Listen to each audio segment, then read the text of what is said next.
was dating her roommate and was trying to get closer to her roommate. And so he invited me to go on this blind date to pick off Alma. So I said, I don't want to do this. And where's she from? Alabama. Oh, God. Come on, man. I was raised in New York. I don't know nobody in Alabama. And he said, no, she's a nice girl. Oh, yeah. And so I agreed to do it.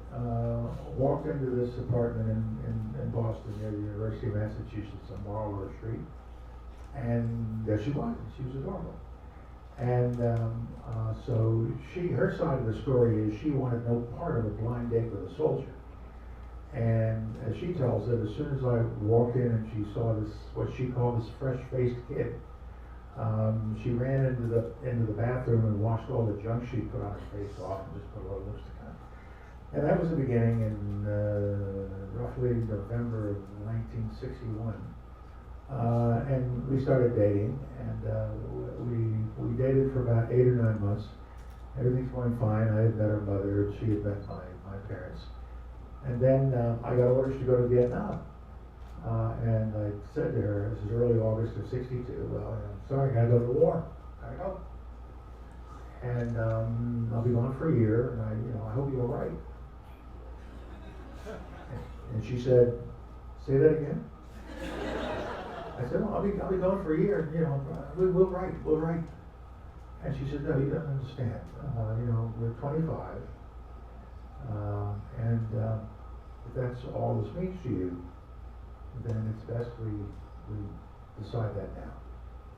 So I listened carefully and left and went back to Fort Devens driving my little Volkswagen. And when I got back to Fort Devens about a day or so later, I said, idiot, what are you, a sugar nut? What are you waiting for? And so I drove back and asked her if she would marry me. And we were married 2 weeks later, very short notice. And a few months after that, I went to Vietnam. I was gone for a year. So I was gone for as long as I knew her. There was a baby 8 months old when I came back, who did not seem to be the least bit happy about this new situation. I can still see my now 49-year-old son looking up at the playpen, God, I don't think I'm going to like this. But it all worked out. And Alma's father wasn't crazy about this for several reasons. He's a high school principal, one of the two black high schools in Birmingham. He ran one, and his brother-in-law ran the other. So he's a very prominent person, as was her mother in Birmingham. But when word got to him that Alma was marrying somebody he had never met, who was a soldier, who was from New York, and who was a West Indian, this did not go down well. But he showed up at the wedding, and he and I became the very, very best of friends. And that's where Alma stayed while I was away for a year, that year, and a few years later for another year.